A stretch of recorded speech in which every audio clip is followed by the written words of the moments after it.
Yeah, it just, New Line were falling apart basically at the seams, and they had a library of films. We were only one of, I think, 15 or 20 films in their library that they hadn't promoted yet, that they had a release date for, but that they didn't have the money to promote, and they didn't know what they were going to do. And then Warner Brothers took over the film and saw it and decided that maybe it deserved a shot, and here we are 2.5 years later. I'm really glad for Gavin O'Connor more than anything, who wrote and directed it. Gavin wrote it with Joe Carnahan, and Gavin's been thinking of the film and feeling his way around the film for 8 or 10 years, and then it took him a couple of years to write, and to realise it and get it to the screen is never an easy thing. So if it had went straight to Blockbuster, that would have been a nightmare, particularly for him. I'm glad it's getting a date. There's some pretty intense scenes, man. When I saw some of the baby when you were almost... Oh, right, yeah, not too pleasant. What was it like working in that kind of... You just sing it like you mean it, it was tough stuff. I mean, reading the script, it felt like there was a certain element of truth to it. None of the violence felt gratuitous at all.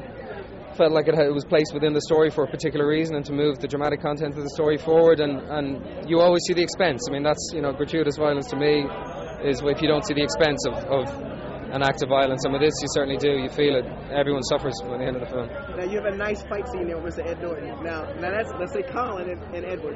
Yeah, Who would win a bar fight between you two guys? Yeah. Good. Who'd win? Good one. Who'd win? Good one, yeah.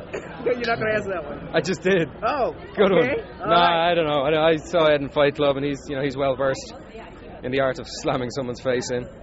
I do want to ask you, BBC recently, you made light of the whole sex tape. A lot of celebrities would not go that route. So how were you able to make peace with that? I have very little choice, man. Sometimes you just laugh through the tears.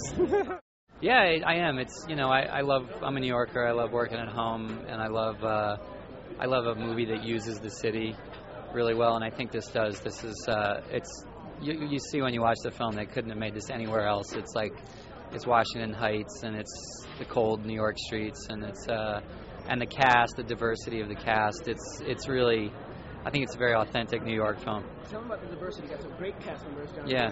So what was your experience working with them? It was wonderful. It was like,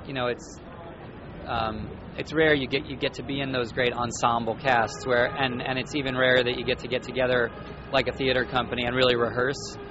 We had almost 2 months together, all really just getting to know each other and getting sort of the footwork under us to be a family in a way. It was great. It was great. It was the kind of thing you kind of dream of when you grow up on movies like The Godfather and The Deer Hunter, and you hear about those casts, and everybody being in on it together. It felt like that. It was a lot of fun. You guys had a lot of pretty intense scenes, and including a fight scene with you and Colin. I asked him a while ago. I said, your character was scripted one way, so I said, you and Edward, who's going to win that battle? So,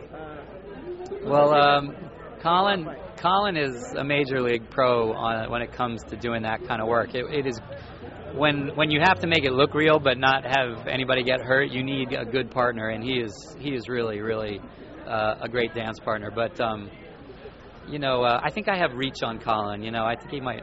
I think he'd have a hard time getting inside on me. Well, working with the cast, you got two great sons. You got Ed Norton. You got and Noah Emmerich, and there's the whole ensemble of people. Shay and a whole bunch of guys. They're just wonderful in this movie. Great New York actors in this movie. And then, of course, the two young lions, Colin and Ed, who are fantastic. So it's a very strong piece. What do you think of the message, though? I mean, there's a lot. Does it shed light to the NYPD?